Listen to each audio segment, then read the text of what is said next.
So for those of you who've watched my channel for years now, you know that there are a few authors that I have beef with when it comes to their works. One is James Patterson, due to his use of ghostwriters and how poorly written his books are, how facile and bland they tend to be. And I find that even his works aimed at adults are written as if they're aimed for preschool kids, with the level of interest and depth and anything he puts in there. But the other one, which has become increasingly deeper with each new book of his that I read, is the author William C. Dietz. You see, Dietz was introduced to me quite literally in the worst piece of official Mass Effect media I've ever experienced, called Deception. A book so riddled with plot holes and mischaracterizations that BioWare had to promise to have it rewritten in order to appease fans, and then promptly flip them the bird as it's been 13 years and no such rewrite has even occurred or been announced. Honestly, it's at this point, there's no point in waiting for it. They're never going to do it. Then my second encounter with Dietz was with the Resistance The Gathering Storm book, where I realized too late that the writer of the book was the same one who had haunted my fears of Mass Effect. Still, willing to give it a try and hoping that Deception was merely an outlier in quality for this author, I went into it with high hopes, which were promptly dashed across the cement as Dietz curb-stomped pretty much all optimism I had for the story. He produced a bland, boring mess which featured idiotic protagonists, pointless characters, constant filler that did nothing but stretch time, and fails to understand the franchise's main character and proceeds to mischaracterize them throughout the entire book. Then came the third book of his that I read, Halo: The Flood. Naturally, at this point, I was wary of this author. But this was a novelization of a game, a really good game. So I hoped, perhaps dare I say, wished, that the story would come out moderately okay. And, well, it was the best Dietz work I've ever read, which doesn't say much because I still found it terrible. It had weak characterization, constant filler that did nothing but stretch the story, pointless characters, an idiotic antagonist, and fails to understand the franchise's main character and proceeds to mischaracterize them throughout the entire book. And you know, this baffled me. Dietz has a massive bibliography behind him. At the point I'm recording this review, Dietz has published, according to online sites, a total of 128 books across 14 separate series. He's written for some of the biggest names in the science fiction genres, such as Star Wars, Mass Effect, Halo, Hitman, Resistance, StarCraft. And yet, despite being a fan of all these franchises, Dietz's work almost seems to repel me like a vampire is repelled by sunlight. I figured perhaps a little bit of this is the fact that he's writing for companies. He's writing for a group that already has set established limitations of what can be in the book and what can't. After all, Dietz didn't create any of the franchises he's writing in. Therefore, he's under certain restrictions and obligations throughout the book that he must abide by. As loose as these restrictions must have been with stuff like Deception, I doubt BioWare would have stood for him, say, taking liberties and saying the Reaper threat was actually a hoax created as an elaborate attempt by Cerberus to seize control of Council space. That's fundamentally against what the franchise stood for, and if he had tried to do that, they would have laughed him out of the writer's room, which they should have done anyways, but not the point here. I decided to truly give Dietz a chance. I wanted to peer into one of his original works. What would Dietz's work be like if he had full creative control? Where he can do whatever he wants, however he wants, within the pages of something he personally created. Surely it had to be better than the established universes he's written.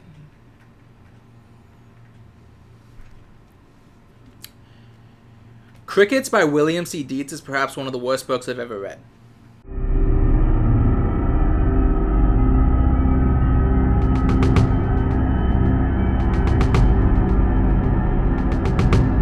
Hey there everyone, I'm Afrodo Reviews, and on this channel, I help you decide. Is that book worth reading of a second breakfast? Or does it deserve the fiery pits of Mount Doom? Welcome back, and thank you for joining me on the first of the August month. Those of you who are unaware, this month, I take a look at the books with bad reputations or books that just look bad from the start. So, quick disclaimer. Since I didn't do a TBR where I normally do this disclaimer, my Garb August month typically is me taking looks at books with bad reputations, or books that you would look at and think, ooh, that's gotta be bad. I don't go into any of these books wanting them to be bad, but that is the expectation that is granted based either by the popular opinion or by how the way the book presents itself. And there have been a couple of times where the Garb August books have genuinely surprised me. Like if you've watched my host review, I did actually kind of like that book for most of it. It was mostly the ending I felt ruined the rest of the book. And don't get me wrong, it wasn't a great book. Stephanie Meyer still had a lot of problematic writing in it. But none of it was, this book deserves to be condemned. It just rewritten in some places. Disclaimer aside, let's go ahead and get into the book we're actually discussing today. Published on April 18, 2022, Crickets is, by Dietz' own words, a return to the science fiction military genre that he loves to write. A break from his Winds of War series, which was set in the nebulous near future, Crickets, by Dietz' own admission, is a return to form for him, writing a nice, simple story about aliens invading the world and people fighting back. It also continues the trends I've noticed with Dietz, where the more recently that Dietz has published a work, the worse his writing seems to get. But apart from that, here's the report card for Crickets.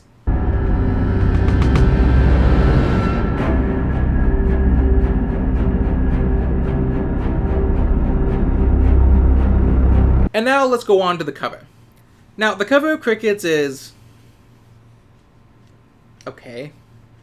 I mean, it features the titular alien species, called Cricks for most of the book before they're revealed to be called the Prax, front and center. Honestly, I'll give Patrick Turner, the artist of this cover, the credit that he brought to life the Prax race as it was clearly described within the book. Furthermore, the background, showing a crumbling and bombed-out building, does go to show that some type of war is going on. All in all, it's a fine cover, but there's really not much else to it. It's just a picture of a Prax bug. It doesn't tell me anything about the creature on the cover, what they want, what they're like, or even the basic setting other than maybe Earth?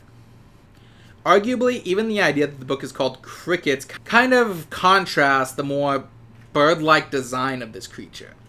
If you had told me to look at this, I wouldn't have called it a cricket, is all I'm saying. Overall, though, it's fine.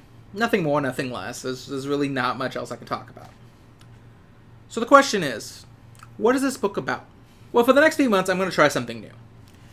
I'm going to insert my first reaction to the book in place of the synopsis, and I figured do that instead of doing a TBR every month. Mostly because the TBRs largely seem to be the least watched video on this channel, and for the most part, it kind of just feels like I'm throwing stuff to be lost in the wind. And I like making TBRs, but at the end of the day, when only 7 people watch it, there's really not much point to it, because I do use the TBR as a bouncing board to discuss first impressions of the book, read how the book presents itself, so on. Anyways, so I'm going to try this from now on. Let me know how you guys feel about it. I may continue it, may not. I'm probably going to ditch TBRs altogether again. Alright. With the novel Crickets, New York Times best-selling author William C. Dietz returns to his military science fiction roots. When CIA Special Operations Officer Major Jim Carter is sent to the town of Serene, Texas, he is still grieving for Agent Kathy Abbey, who was not only a fellow agent, but the woman he loved. And the woman he chose to shoot rather than let Al-Shabaab insurgents abduct her, a decision that haunts him. When Carter arrived in Serene, it's to discover that all 121 of the citizens of the town have been murdered by an insectoid creature assumed to be extraterrestrials. None of the authorities know how the aliens arrived on Earth or what their intentions are. Well, they just murdered an entire town, so I think the intentions are clear there. But one thing is for sure, they're hungry and they like meat. Doesn't that...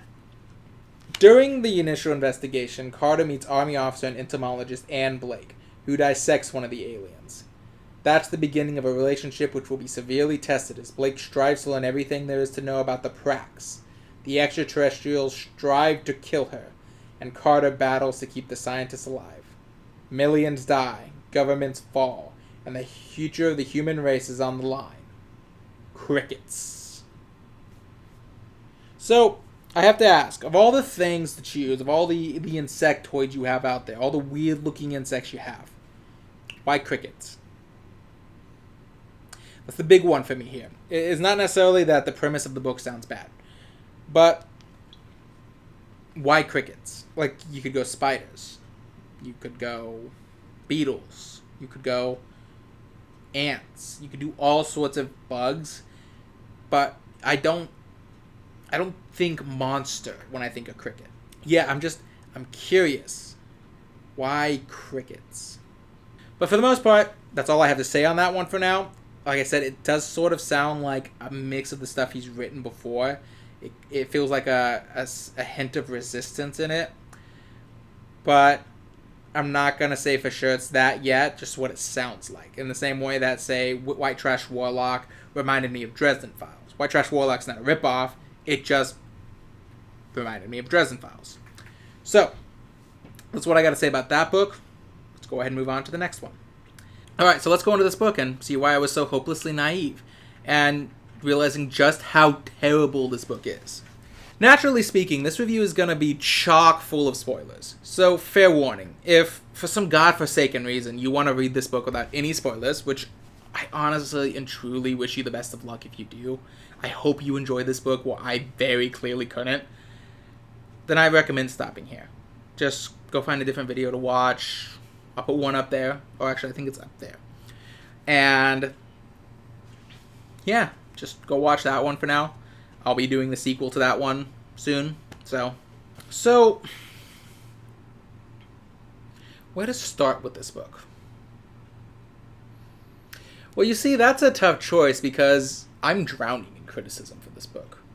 I can start with the terrible characters, the unfocused story, the absolutely facile factions. I could even point to where Dietz Wholesale just plagiarizes entire sections of Wikipedia, etc., etc. A fun fact, when I started reading this, I went back to an old app I had used to track my reading called Bookmori. And out of a sense of nostalgia, honestly I had no greater reasoning than that, I decided that I was going to use it to take notes and keep my progress. A part of me is glad I did that because I think I would have wiped out an entire section of the Amazon rainforest, noting every problem in this book on my typical pad. Think I'm joking?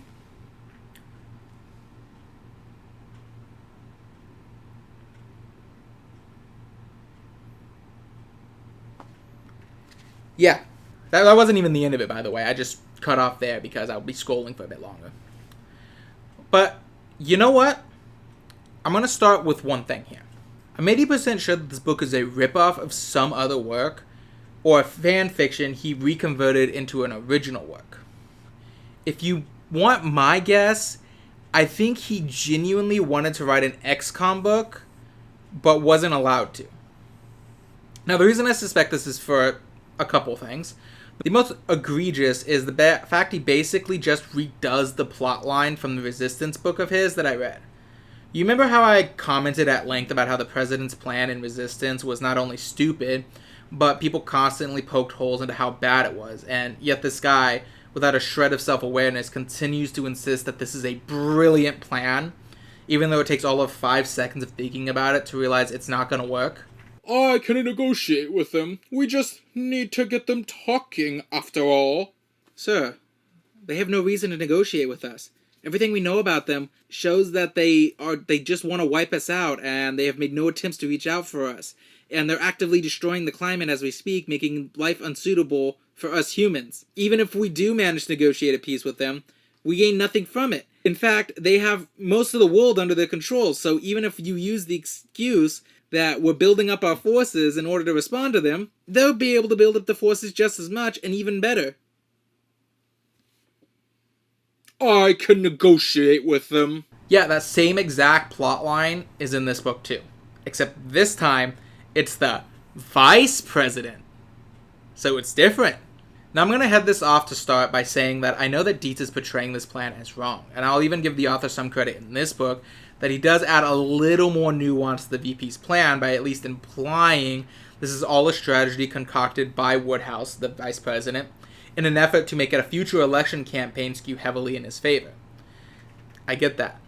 But what my issue is here is the plan is so stupid that no one with a functioning brain and the capability of long-term thought should be considering this plan worthy of thought more than 5 minutes.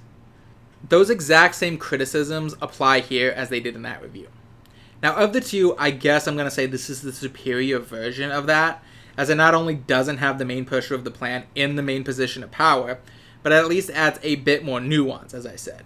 It is far more clear in the Resistance novel that not fighting the Chimera is overall just a terrible idea, as well as the idea keeps getting shut down by everyone else. I was so worried that when Woodhouse tried to commit his coup in the middle of the book, he was going to succeed, and was honestly kind of pleasantly surprised when President Sutton just pulls out a gun and shoots him. Almost like she too thought the plotline he was going to bring is equally as stupid and just wanted to put a bullet in it. But to be fair to the book, it's not like any of the other plotlines in this book are much better. But I'll get into that in a second.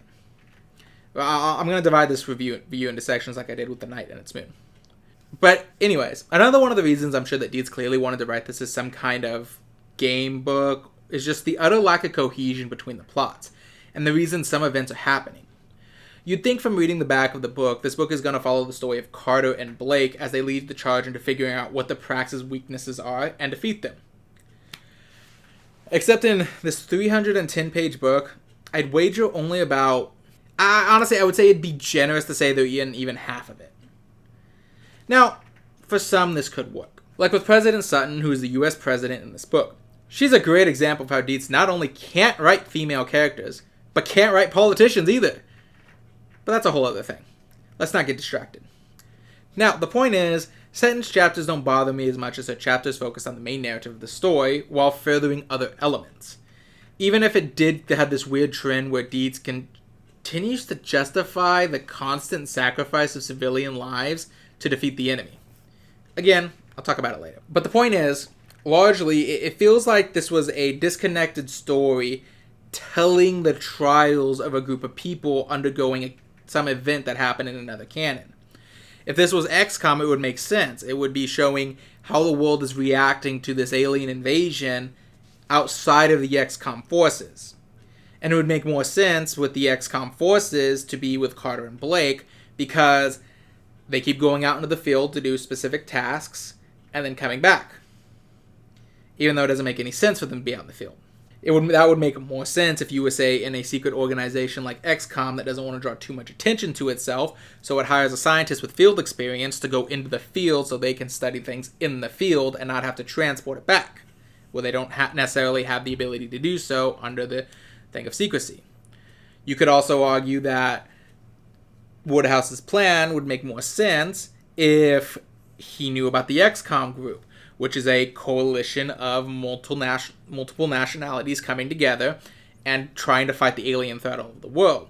If he could focus the XCOM to fight the threat solely on American soil, he would think it'd be much more effective. Overall, it does feel like this was written for an XCOM game. Or at the very least, he wanted to write another book in the Resistance franchise and couldn't, which I could believe because his understanding of science and how the world works is very 1950s in this book.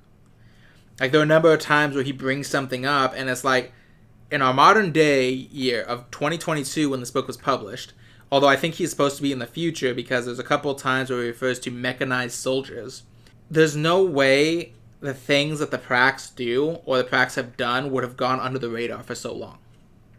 But anyways, let's get into the review proper. Now, I'm going to start with the plot.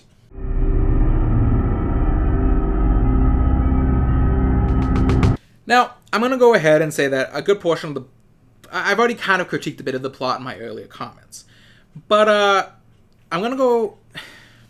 One of the biggest problems with the plot is there are just a number of chapters in the story that just aren't needed.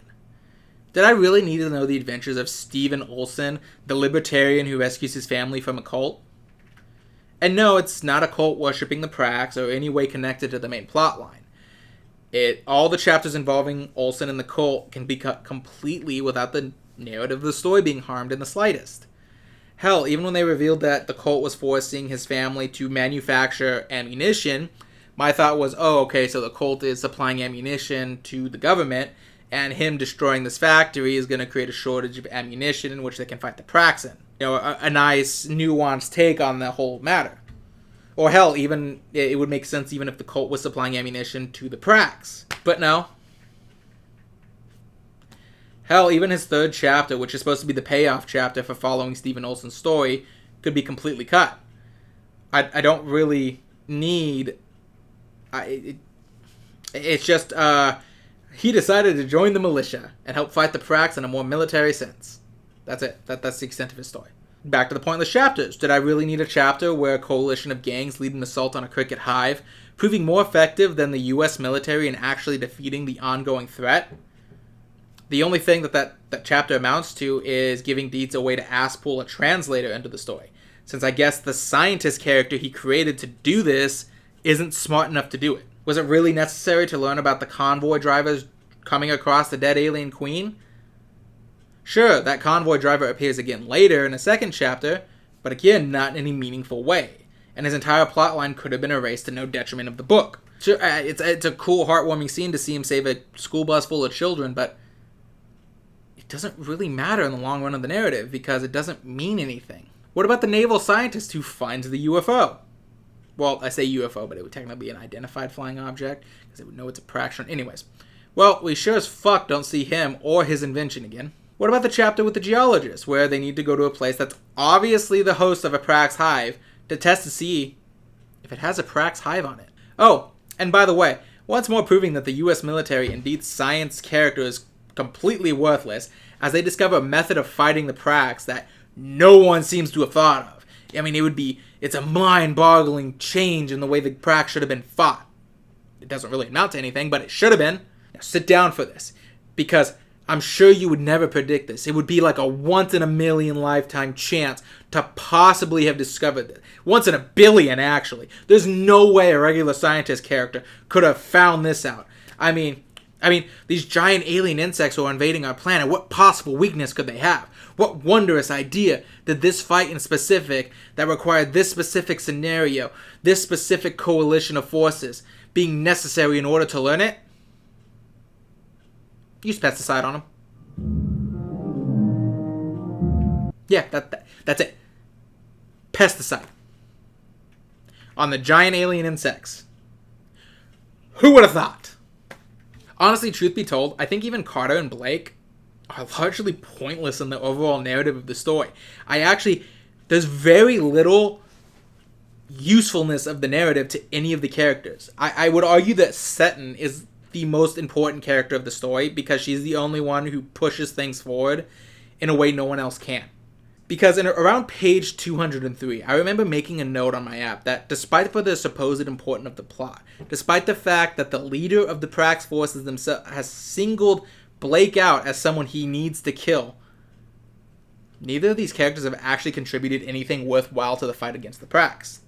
At least not to the degree that the leadership of the Bug would actively target him. All of the advancements made in the war against the Prax were made by other people. The pesticides were discovered by the alliance of the Hopi and Navajo tribes. The translators were seized by gangs in Chicago, and then reverse engineered and then sold on the black market by the gangs of Chicago. The discovery of how the Bug leadership works is due to a homeless man seeking revenge after the Bugs killed his dog. The only thing that this pair does get a hold of is a techno-organic rock drill and vivisecting the Prax. That's literally it, and it doesn't provide any information. It's not like that... I'm going to be using this as a good example. It's not like that scene in Battle Los Angeles where the Marines capture an alien specimen and then spend some time trying to basically vivisecting it, trying to figure out how it works. Because that scene was actually important. They have a very hard time killing these aliens, and they needed to find the specific spot they can shoot to kill these aliens. We gotta figure out how to kill these things. Otherwise, we won't last another 5 minutes out there, okay? When Battle Los Angeles is doing the alien invasion story better than you really need to sit back and think. But otherwise, the scientists, they're basically just sitting there and making wild assumptions about the Prax with little to no evidence backing up that assumption. And the narrative constantly says, yep, that's right. Good on them. Oh, the Prax developed planes to help seize back air superiority from the jets and the anti-aircraft forces of the humans. Well, you see, those planes are a little bulky. So clearly they were designed to both be air and sea capable. You know, they can literally go underwater. Why? Because they're a little bulky. That must mean they have ballast tanks in them. They didn't capture a plane and figure this out. They didn't see a plane rise from the water. They just see it's a little bulky and decide, that must be because of ballast tanks. They're underwater. Oh, the Prax put a little extra cushion on his chair? Well, clearly that means this drill wasn't actually designed by the Prax, and they stole it off a third alien race before coming here. This third alien race must have tried to kill them. Therefore, they came here to hide from them. Because a bug put some extra cushion on his chair. Found a caveman corpse among the Prax's headquarters? Well, this clearly means that the Prax have been here for 12,000 years in a suspended animation state and would just so happen to never have stumbled across them or any of their hives in 12,000 years. Or even noticed when these Prax began to rise up and rebuild their armies, despite the fact they can give birth to hundreds of thousands in a minute. A missile hits a plane carrying some important scientist. Well, clearly, that means the Prax have missiles hidden in space that they hid up there 12,000 years ago. Because they would knew in 12,000 years, it would be so hidden amongst all the space junk we have up there that we wouldn't be able to find them. Never mind the fact that space junk wouldn't have been up there until very recently, relatively speaking. Oh my god, I fucking hate this book's attempt to science. They asked me how well I understood theoretical physics. I said I had a theoretical degree in physics. They said, welcome aboard. So I recently watched Roland Emmerich's Moonfall. And to be honest, I enjoyed it. But mostly as a showcase because it's clear that Roland Emmerich doesn't understand the science involving space and the moon's relation to Earth. But I gotta tell you, the science there is leagues better than the science presented in this book. Because 90% of the science in this book is literally just that. Take something that has absolutely no or very little connection to the hypothesis you want to form the hypothesis, and wait to be proven right. Not a single one of these guesses turn out to be wrong and are treated as fact from the second they're said, despite how idiotic they are.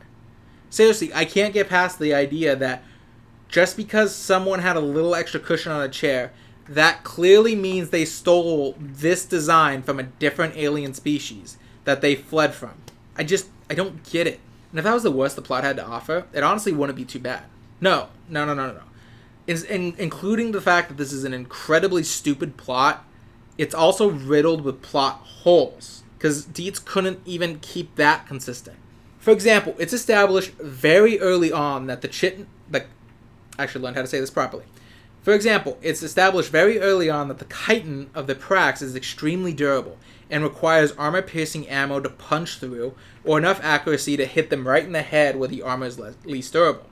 And as you can tell from the picture, they have a very small head compared to the barrel-chested bodies, meaning that hitting them in the head should be a very difficult thing. Except the author basically just doesn't care about that consistency. You constantly have characters using regular hunting rifles, regular SMGs, regular pistols, and, I shit you not, an aluminum baseball bat to kill Prax. In fact, you might think the aluminum baseball bat sounds like the worst one, but I can promise you, it's not. Literally a page after we see this character who uses the bat to kill Prax, she pulls out a pistol with hollow point rounds and says, and I quote, "The perfect ammunition for blowing holes in these cricks." You know, hollow points. As opposite from armor-piercing rounds as you can get.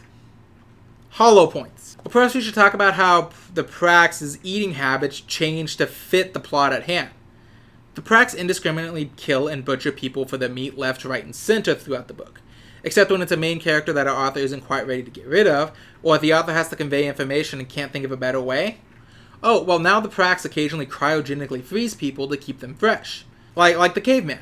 Oh, wait, no, never mind. They actually put him in a bag with some kind of goo that preserves him. Oh, except it doesn't even do that, because when they meet someone who's been in this goo for a while, everything implies that if they were to try and free him from the sack, it'd be largely pointless because a bunch of him has dissolved in it. So there's not enough of him to save. Except, why would he stay in this sack so long that this has happened? Because it was at least weeks ago, and The Prax not only repopulate constantly, but are said to be very ravenous. So why was he alive this long? He should have been ripped open and chomped on way before that, right? No, at no point does the Prax eating habit make sense. It changes as the plot needs. Or the fact that the scientists of this book are incredibly fucking stupid beyond the science. They keep flying their people to meet in locations that are very obviously open to attack instead of doing teleconferences. Like the first one, where they have an underground science center in Switzerland, despite acknowledging not only would it be a very tempting target for the bugs, but an easy one too, since the bugs live underground, except when they live in the ocean, and can easily breach the security. I guess they have to risk it because the bugs have nano drones everywhere, so a teleconference call is out of the question.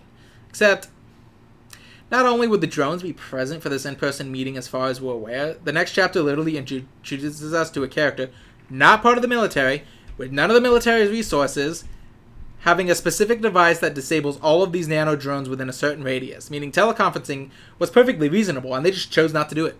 Or how, after every time they leave the base to do one of these meetings, they get attacked. And they keep leaving the base to do these meetings. Literally, by the third time, I'm like, okay, at this point, you guys deserve to be killed. Or perhaps I could go after some of the smaller plot holes, where at one point a military officer confirms that 3 fired missiles hit a target. Except, oh wait, no, they didn't. Why would he confirm? The radar tells you when they hit or when they miss. Why would he confirm and then just say, oh wait, never mind, they missed? Or what about it when a guy tries to turn on his truck, realizes it won't start? And that's okay because the truck was on a switch ignition and the guy knew it wouldn't start because he hadn't flipped the switch yet. So why did he try to turn it on? It was there. It clearly wasn't stolen. Why did he try to turn it on without flipping the switch just to say, oh yeah, it wouldn't have turned on without the switch? He would have known that! Or when the Prax are assaulting one of the bases. At first it seems to be to retrieve the core, one of their leaders. And when the humans kill the core who is sending them the location, all the Prax just stop and leave. Despite being on the winning side of the battle and having the express purpose of exterminating mankind. Why didn't they finish the job? They were winning. Or what about when they raid a Prax hive with the express intention of capturing Prax technology and POWs, and then Carter begins the assault by ordering his men to, and I quote, "Kill the wounded!" Which, by the way, is just one of those things you don't want your protagonist to say if he's meant to be a sympathetic and good character. I genuinely cannot think of a single situation where you're supposed to really empathize with the protagonist and he's running into battle shouting things like, "Kill the wounded!" At this point, they don't know the Prax is largely hive mind based. And again, they're there to capture living specimens. Honestly, this isn't even all the plot holes. I'm just moving on for the sake of time. So let's go ahead and take a look at these characters.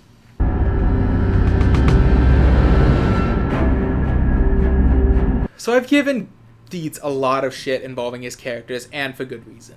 Since he's typically writing for a video game, most of the time this is because he's taking established characters and then writing them in a way that completely violates who they are in other works. Even the main one. I pointed out in his Halo the Flood novel, how Dietz tossed out a great deal of John's characterization from the Fall of Reach, how he was always hanging on to his humanity and never lost himself fully to his military identity. Because in Dietz's work, he solely references himself in military rankings. Now, I understood that to a degree because if he was doing this solely based on the game and not at all because he read the book that came beforehand, I can see why he'd make this mistake. I pointed out how in Resistance, The Gathering Storm, he turned Nathan Hale from a man who would literally disobey orders if it meant sending his squad to their death or harming civilians, into a callous military man who mocks people when their pets are being ripped out of their arms to go be killed by his own side. And then with Mass Effect Deception, fuck, do I need to say anything about that one? He got rid of Jillian's autism by saying you can grow out of autism. He made Hindle, a very gay character, straight, and he turned Kai Lang into this. No, it's fun. I know this is going to sound wild for people who have never read Retribution, but Kai Lang was actually kind of cool in Retribution. He wasn't this. These are all examples of terrible writing by Dietz, failing to understand the character that came before, just plain not caring. So I was a little more optimistic in this regard, as these were his characters that not only did Dietz invent, but he has full control over them from the time they started to exist to the time they'll no longer be needed. There is at no point that these characters will be outside of his control, and his way of writing them will be the definitive canon. So, surely he'll have some good things to write about them, right? They blow. Of the main characters, there's very few that even make an impact long enough for me to remember. Dietz likes to introduce new characters by giving them titles and names, along with nicknames if they're military, and that's about the extent of where his characterization goes. But apart from that, there are very few that felt like unique characters, and even fewer that have a unique voice. When there's a meeting between the gangs and the city of Chicago discussing a possible alliance with each other to fight crickets, it should not sound the exact same as the President of the United States having a meeting with her cabinet. That's all I'm really asking for when I say unique voice. But no, these two scenes where the gangs of Chicago are coming together to decide if they should work together to wipe out the Prax Hive, and the president talking to her cabinet of official politicians should not have the exact same type of dialogue. His lack of uniqueness and ability to characterize his characters actually got so bad, it became something of a game for me. Because despite these characters having the depth of a puddle, Dietz is constantly trying to invoke sympathy by killing them off throughout the story. So it became something of a game for me that whenever a named character would die in some horrific way, I'd make a point of mine to see how much of them I could remember. And when I couldn't remember anything, I'd just make it up. Oh no, the character named Weaver died. His defining characteristic was that he used a warhammer, for some reason. And then there was Lou Larson, who... I think she was a sniper, and I think she may have been the pilot character who took over the drill early. And Boris, who's he was named Boris. That legitimately is the most defining thing I can remember about him. I remembered him because his name was weird. And Dr. Avi, not her I want to say skateboarding. I think she was a skateboarder. And Baxter, he his cowboy hat? I think I pictured him in a cowboy hat because I think it was implied he had a southern accent. So, yeah. Hell, at one point it almost feels like Dietz is aware of how little characterization he gives these characters. Because when a character named Abia Hussein dies, Dietz hastily adds in the fact that she was like a mother figure to many of the characters we're currently following. You know, something that would have made her getting her head ripped off by a bug much more tragic, instead of, the 3 lines of dialogue she got throughout the entirety of the story up until this point. My bad.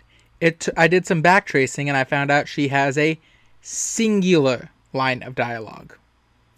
This is literally the only line in the entire book where Abia Hussein speaks.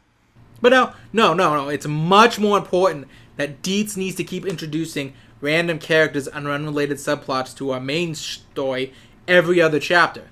Because we all know Steve Olson, the prepper whose family is kidnapped by a cult to manufacture bullets, is incredibly important to the plot. What are the members of the America 2.0? Yes, that's the actual name they call themselves. No, I won't address it further. Where they spring Woodhouse from confinement and establish what I thought would have been a rather interesting precedent of Woodhouse having to work with someone who clearly is just trying to use him for clout, while he does the same thing back.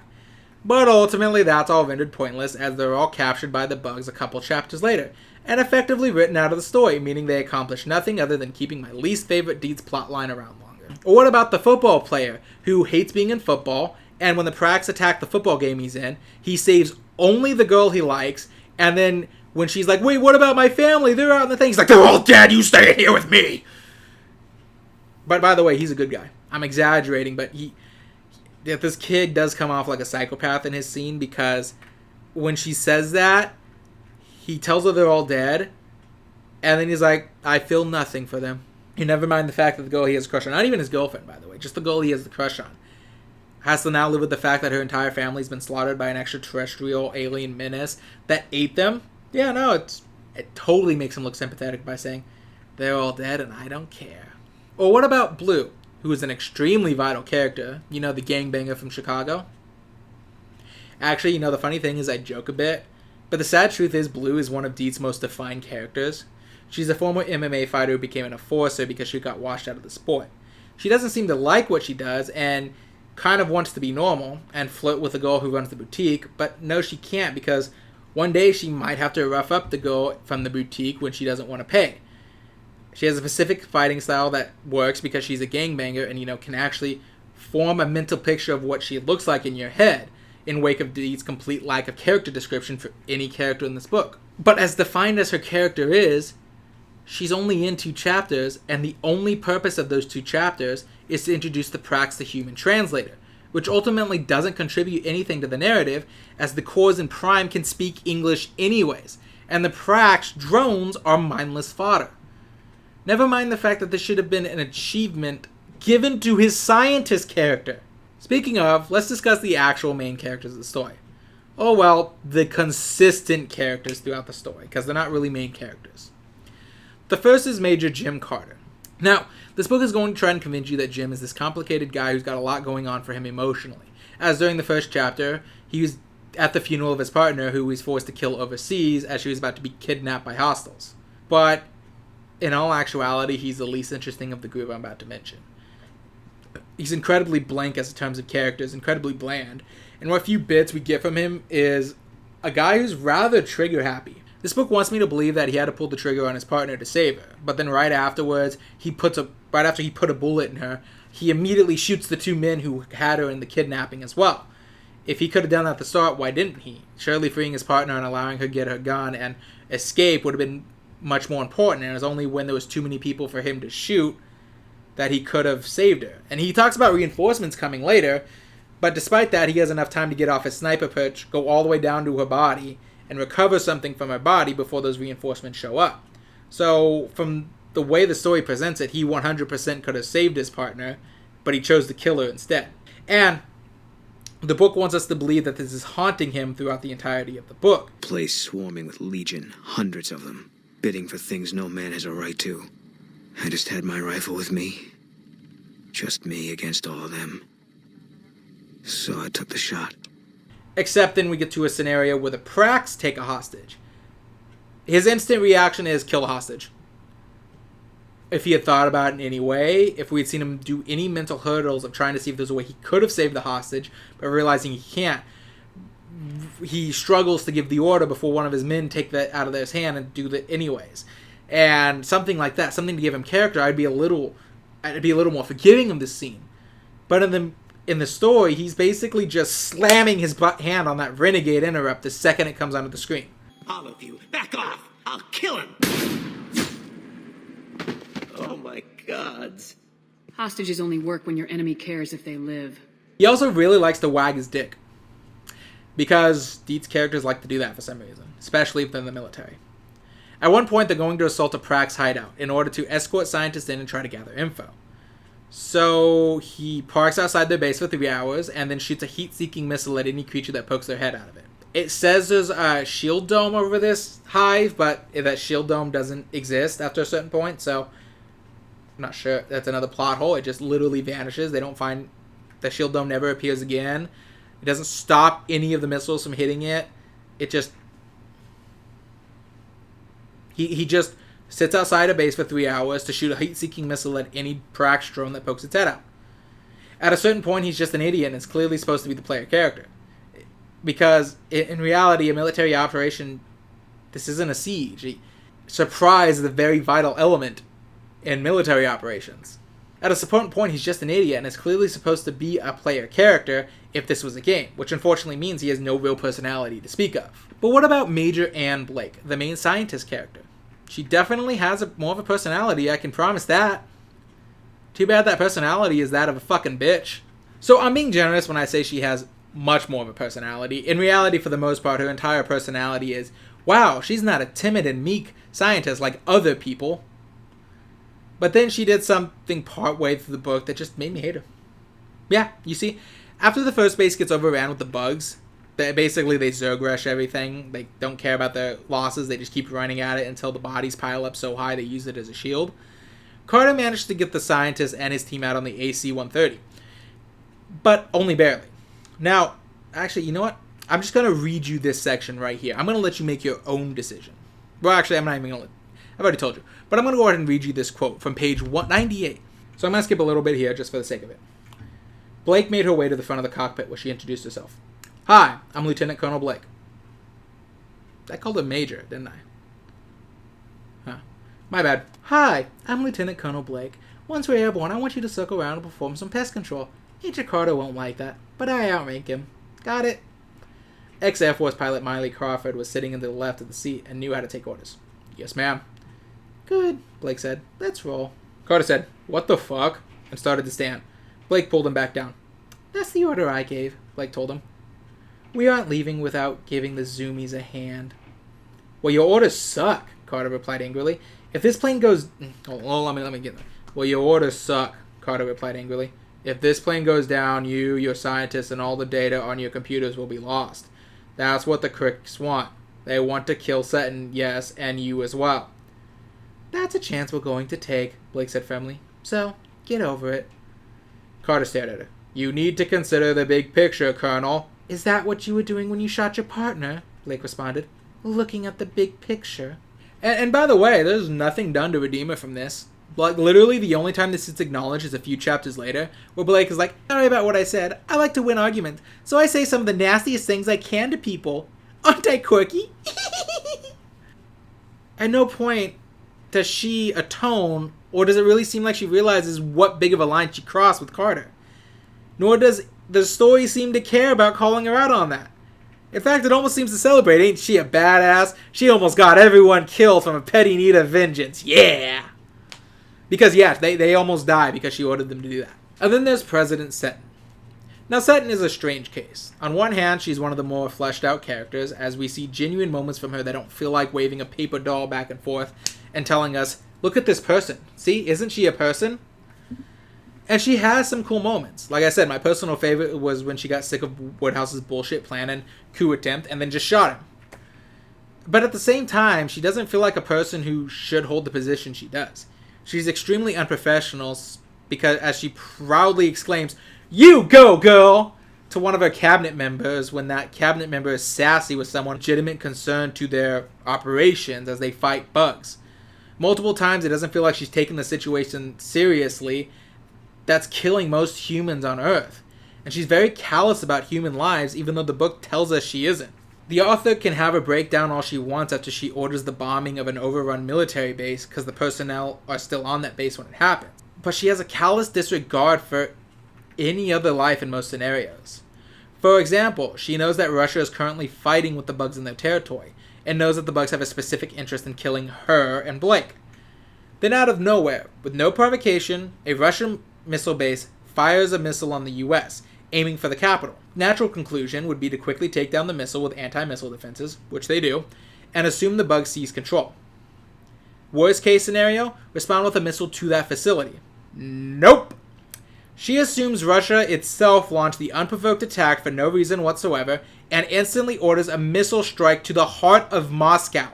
At this point, it's notable, she doesn't know Moscow is overrun with insects. She's perfectly willing to casually kill thousands of innocent people because, and I do quote, an eye for an eye. In addition, during the final operation that's meant to punch hard at the bugs, she purposely avoids evacuating cities because she doesn't want to tip off the bugs, despite the fact she's about to drop massive bombs on them. We're supposed to agree with her cabinet when they cheer on the Israeli Defense Force not caring about civilian casualties to fight the Prags. She genuinely does not care about wiping out innocent civilian lives. But again, we're supposed to have sympathy for her because she breaks down in tears upon ordering an overrun military base to be bombed. At their own request. Because they don't want to be eaten by the bugs. Not to sound callous, a couple thousand military personnel is a loss. But I'm going to go on record and say hundreds of thousands of Russian citizens that you just fucking bombed out of nowhere. Bit of a bigger loss. And of course, you got Woodhouse and his terrible plan, but see earlier complaints for that. I'm done talking about that one. But as far as the characters go, that's about what I got to say on this. So let's go ahead and talk about how this book doesn't respect you as an audience.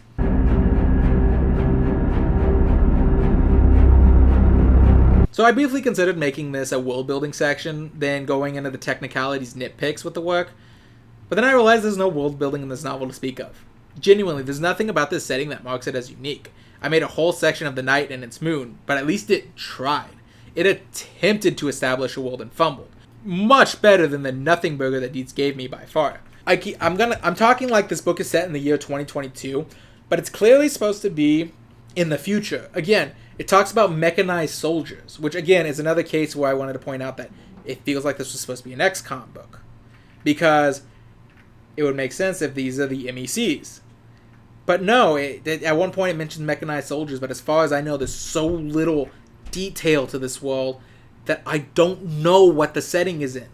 If this was my first Dietz book, I would have assumed that this is a self-published work by an amateur author who only half-cooked his concept and published it in the first draft he wrote. Then if you had told me that this author has been publishing since the late 1980s and has more books than years I've been alive, with this book being around his 60th published, I'm not sure why I have that 128 number, I meant to mention that earlier, I wouldn't believe you. In fact, I'd probably try to hurt you because you were lying to me. That's such an obvious lie. How dare you lie to me? Because I genuinely cannot fathom that someone that experienced put out something this bad. Yet, here it is, in my throne, forever seared into my memory as a terrible work.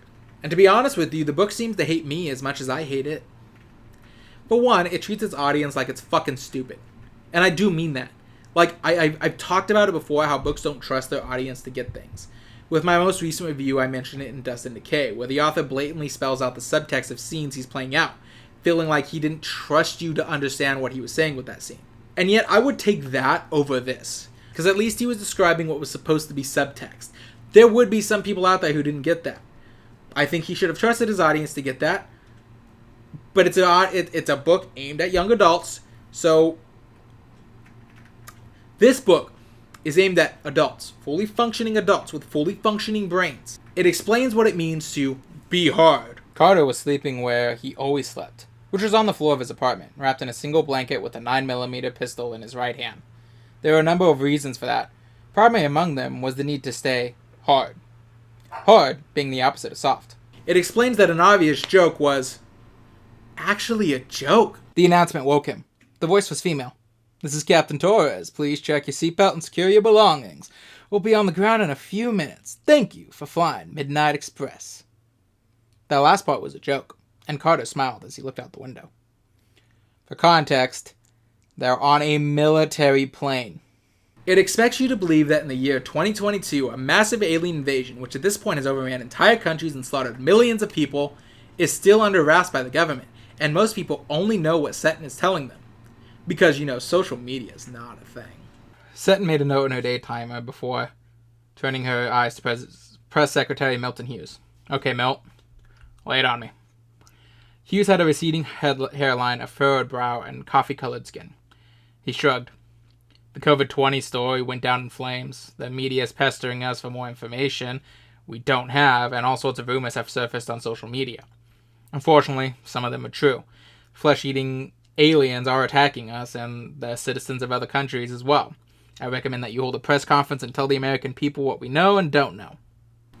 It expects you to get lost if it doesn't explain the acronyms right away, therefore constantly interrupting the flow of conversation with parentheses in order to explain it, unintentionally making it look like the person speaking stops to explain to a group of people who already know what the acronym is and tells them what the acronym is.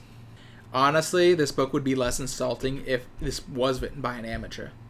There's so many objectively wrong things about this book that I genuinely wonder if Dietz even gave this book to an editor, or even went through it after he wrote his first draft.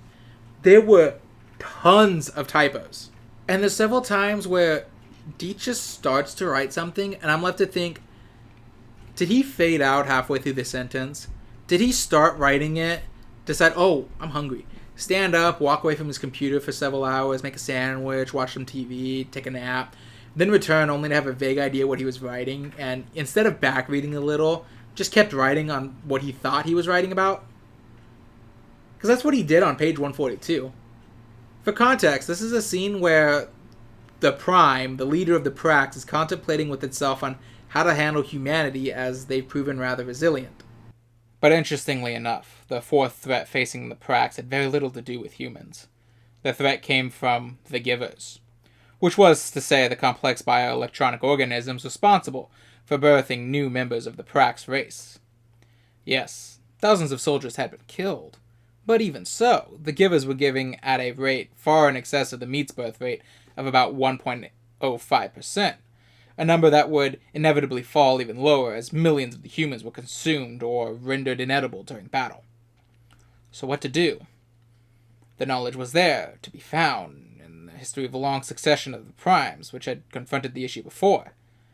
Originally, the Prax race had been governed by sentient queens, who not only ruled, but could decide whether to reproduce, and how many offspring made sense, given the situation they found themselves in.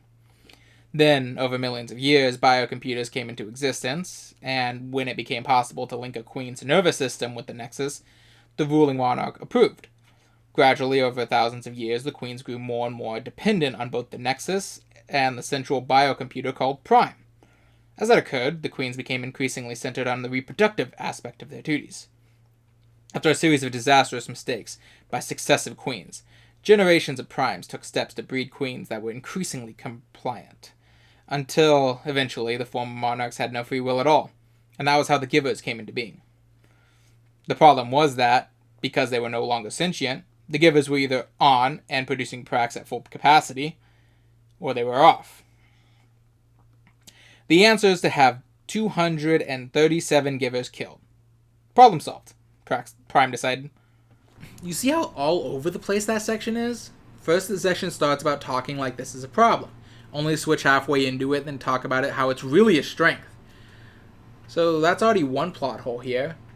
But then let's go further into the second, because if anyone knows what the fuck Dietz means by it, I would genuinely like you to tell me. So the problem that the Prime has is that the givers, as he calls them, are so lacking in free will they're either always on, i.e. always giving birth, or they're off and useless. Now, the problem for the Prime is actually not explained. Does he need them to be on and can't focus that much mental energy to controlling them because they turn off if he's not actively commanding them to be on? Or is it a supply issue that he can't support the amount of givers he has and the amount of Prax that they're building? I'm not sure, because the solution ends up being that he needs to kill a couple thousand of these givers. The section creates so many issues. First, why is that the solution to whatever the Prax's problem is? Again, we're never actually told what the problem is, as he started to discuss it earlier, flipped it around and talked about how much of a strength it was. Then talked about the history of it, and all the solution I put forth are just speculation. That's not actually things that are told to us. I don't know if it's a supply problem. I don't know if it's because he has to constantly be commanding these queens to be on, and, you know, he can't delegate that to the thousands of cores out there. He has to do it. Or, you know, the way he phrases it, it sounds like if he gives them the order to be on, they stay on, and then he has to order them to be off so they don't overpopulate. The problem that is presented is that they're so lacking in free will that they're either always on or off, not in between.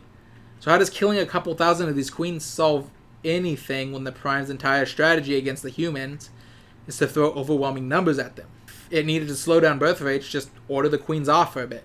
Secondly, this throws into question what exactly the Prax's numbers are. This is barely halfway through the book, and we have no idea just how numerous the Prax are.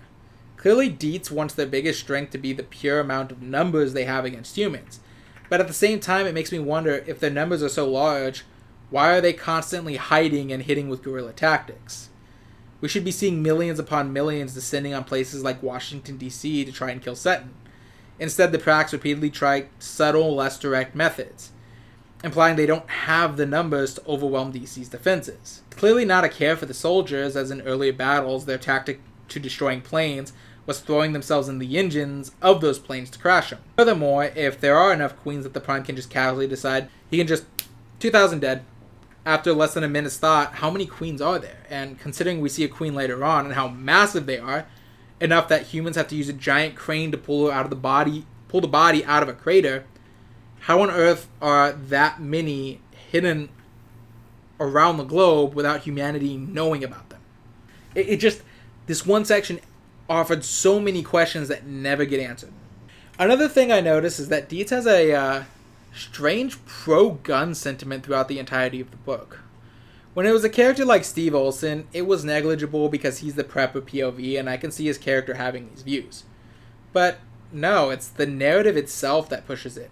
Numerous times the story goes out of its way to try and convince you, the reader, that the world would be better overall if everyone was allowed to own a gun and just carry it wherever they wanted, to deal with whatever problem they feel like. Now, the politics of this aside, the reason this bothers me is that Dietz clearly forces this rhetoric into where it doesn't belong in order to make this point. He abandons all logic and facts simply to say, we should be allowed to carry guns, okay? For example, he claims that Chicago has the highest murder rate in the country because of the draconian gun laws. Except it's not. The murder capital of the US is Birmingham, Alabama. Especially in the year of 2023. In fact, I looked this up and Chicago doesn't even crack the top 10. It's actually not even in the top 20. And most of the cities before it exist in states with far less restrictive gun laws, so... Then there's the bill that the president passes that allows open carrying of any gun in the earlier parts of the book, when the Prax invasion was just starting.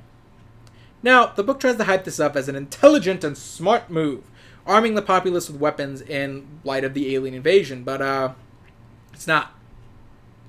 Because this is one of the instances that Dietz forgets he explicitly said that the Praxis carapace requires armor-piercing ammo to destroy it. So, arming the average citizen with civilian-grade firearms would do nothing but put a bunch of guns in the hands of a panicking, uninformed people. What can possibly go wrong with that? Whoa, careful there, Annie Oakley. I don't have to be careful, I got a gun. Funny enough, I was going to say that Dietz is clearly trying to appeal to a more conservative libertarian audience with this book, due to one of his most defined characters being a prepper, and he has constant espousing the NRA talking points. But one of the reviews I found online of this book is actually lambasting the book as being too woke, because it has too many competent females in it. Honestly, that made me laugh more than anything. I guess I know why the libertarian powder fantasy books never have women do anything more than, please save me, please. Because if they had women do anything more than sit there and look pretty, the target audience would be like, no, it's too woke! But to be fair to this commenter, I will say that there is one character in this book that did feel like she was originally written as a man and then changed sometime afterwards. Not necessarily for any reason, but it's just how she acts throughout her scenes. She talks about loving cigars, won't kiss the ass of corpies, and loves to be hand-on. She sits shotgun with a USAS-12 right between her legs, which, again, would actually be a very terrible weapon to fight against something with a carapace as supposedly resistant to bullets as the Prax have. And she talks like a 40-something-year-old middle manager in the military who just doesn't give a shit anymore. I'm not saying this characterization can't be for a woman. There's just a certain vibe to it that if you removed the she-her pronouns and used gender-neutral or masculine pronouns, nothing about it would change how you view the character. Another thing I want to talk about is Chapter 19, which is disgustingly pointless. I honestly, if you read this book, if you get to Chapter 19, just read the President's sentence parts and skip everything that happens after that. Because the rest of the chapter is that a guy captures a Prax soldier and then trains it to take place in dogfights. It's just one of those sections that is constantly shoving needless animal cruelty in your face for no other reason than to do it. It's not a cut to black or anything. I sat there, shifting uncomfortably in my seat, as Dietz painstakingly tells us how several dogs are murdered and eaten for the sake of training this bug to fight. This chapter doesn't even end on a lingering thread, as the Prax, named Brutus, manages to get the upper hand of the asshole and leads him to go get eaten by the hive. At best, I suspect that the second book might follow this up by showing Prax creating human fight rings as an ironic echo, but I really doubt it. Dietz is no stranger to creating and then dropping constant plot lines with manic energy of an ADH YouTuber trying to review books and is several weeks behind. Good thing we don't know anyone like that.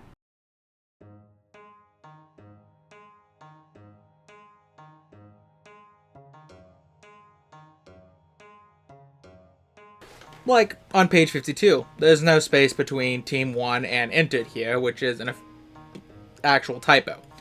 I did have more typos put on, but I think somewhere between me reading this book and me making this video, several of the typos got corrected, because several of the notes, when I went back to check them, the typos just weren't there anymore. So I will give the book that credit. On page 56, when we get introduced to Larson as, Larson was the team's professional driver. Carter barely knew her, but according to the woman's resume, she could pilot anything from a Caterpillar D11 TR bulldozer and a skateboard, and dabbled in the occult. First of all, the whole dabbled in the occult thing literally is never brought up again. I don't know if this was supposed to make us imagine her as a goth or what, but at no point does this whole dabbled in the occult thing actually work. Like I said, I completely forgot who this character was by the time she died. Second, is that really the extent of Dietz's creativity? You want to emphasize the credential of a official CIA contractor's ability to pilot things. The scope of her ability that you decide to provide us with is a bulldozer and a skateboard, one of which you don't even pilot. Page 131. When Vice President Woodhouse is giving a speech, he gives such an amazing speech that he gets a raucous and standing ovation, with people firing guns in the air. Let me repeat that. In a Dietz book, several people were allowed to bring guns into a rally where the Vice President is speaking. Does that not sound like a major security breach? Page 162. When Dietz is going on about most businesses going bankrupt or losing money as people refuse to leave their houses for anything but the necessities, because if you step out of your house and run into a crack, you're going to get eaten alive. One of the necessities that Dietz seems to believe would survive is a barbershop. Because apparently, in Dietz's world, getting a good haircut is worth being eaten alive by aliens. In page 224, where a Russian base fully capable of launching ICBMs not only has all of its military staff unarmed while on duty, but the commander also literally says he didn't even believe the Prax were real until they invaded him. You know, the same aliens that have been invading his country and invading multiple of his neighboring countries, and as we'll find out on the next couple of pages where President Seton is like, nuke the fuckers, have been confirmed to have completely conquered Moscow by this point. Again, this is what I mean when I say Dietz doesn't seem to know how social media works. This guy, there shouldn't be a question in this guy's mind. Even taking social media aside, why wouldn't this guy know? He is clearly some level of ranking in the Russian military, considering that he is in control of launch codes for an ICBM. And he doesn't know the Prax are real. On page 278, I think Dietz gets his military lingo mixed up. At one point he says that a truck will be loaded in 30 mics.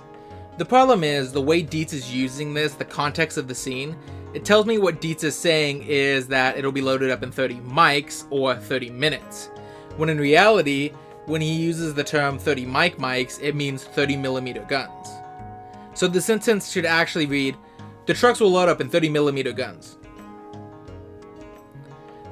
This one is probably just another typo, although I wouldn't be shocked if this was he genuinely just forgot mics as a millimeter gun. I actually had to look this one up to make sure I wasn't like tweaking when I'm like, that's wrong. So, or for the finale here, how about the absolutely juvenile way that Dietz at a certain point just refuses to say shit hit the fan. I'm sorry if I've already harped on this point, but this is a novel where F-bombs are dropped multiple times. We've seen repeated gory deaths, including of characters we're supposed to know and like, and this guy, and Dietz as an author, literally abuses the concept of animal cruelty to invoke emotions in a chapter. He doesn't shy away from any of the abuse that would be seen in an animal fighting ring. But no, he draws the line at saying the shit would hit the fan. It's not even him avoiding using the word shit, because he uses it pretty liberally throughout the rest of the book. So why specifically does he only use poop for this phrase?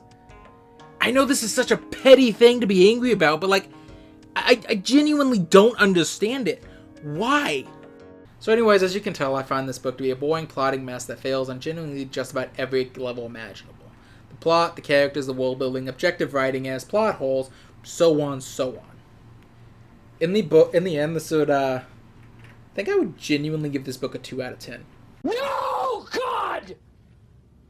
No, God, please, no! hell! I never really thought I'd get a second 2 out of 10.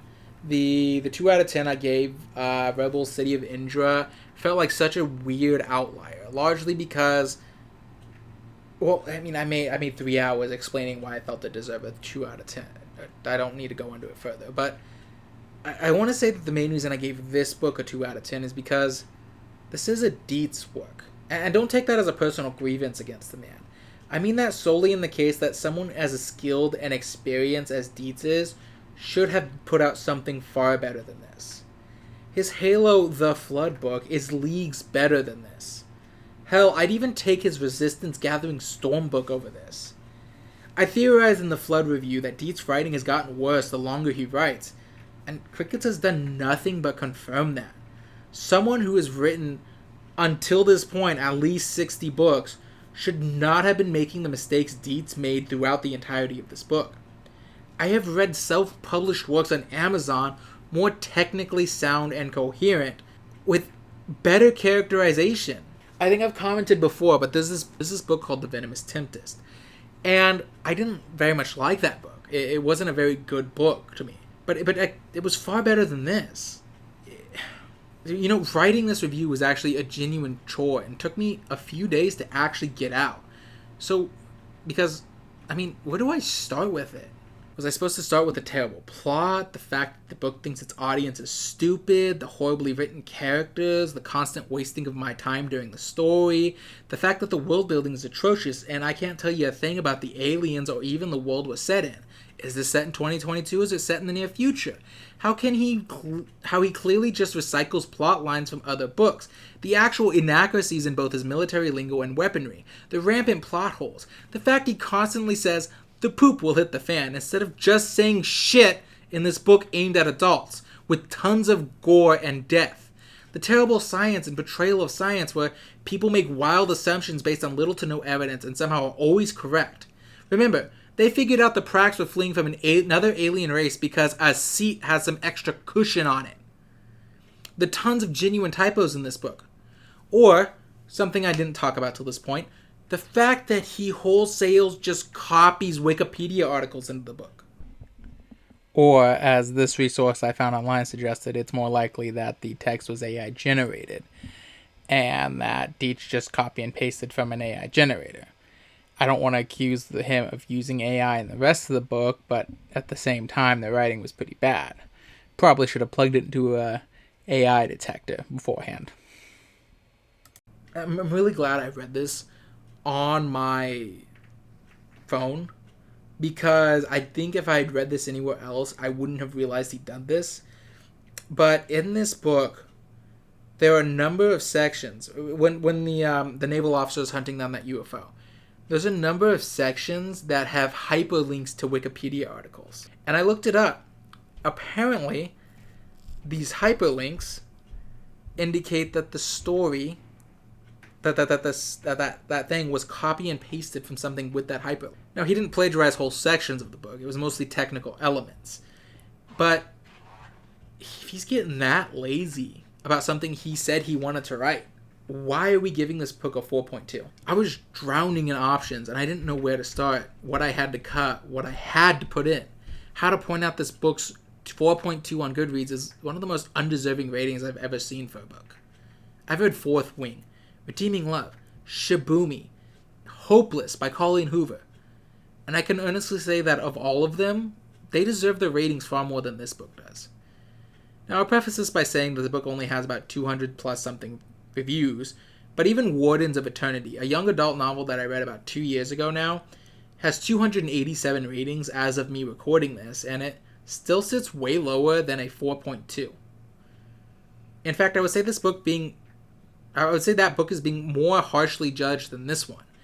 I think Wardens of Eternity deserves a higher rating than this book. In any case, I gotta be honest, I'm genuinely being driven mad by Dietz as an author. So I'm asking on the off chance, and this is without sarcasm or anything, on the off chance that I still have some of the Dietz fans in my audience who stuck through the entire video and are still here, please give me the work that you think definitively proved Dietz is a good read. Give me the work that everyone keeps referring to when they say, well, this isn't indicative of his usual work, but he is a good author. Give me a book that proves Dietz can write. A book that shows me there's something more to all of these compliments I keep seeing as this guy seems to get genuinely worse. At most, I've seen that it might be his Legionnaire series that is his best work, and considering its early publication date and his lexicon, I can believe that. If that's the case, they'll muster it up and give it one final go, one final chance, before I've written off Dietz altogether. But as it stands now, I just don't see the appeal of this guy. Some of the libertarian books I've read have better writing than this. And the only purpose of those books is to stroke egos. They know their audience is going to like it no matter what, so why do they need to try? Until then, though, just remember, with every book comes an adventure. And every adventure is worth having. Or maybe not. See you later, everyone.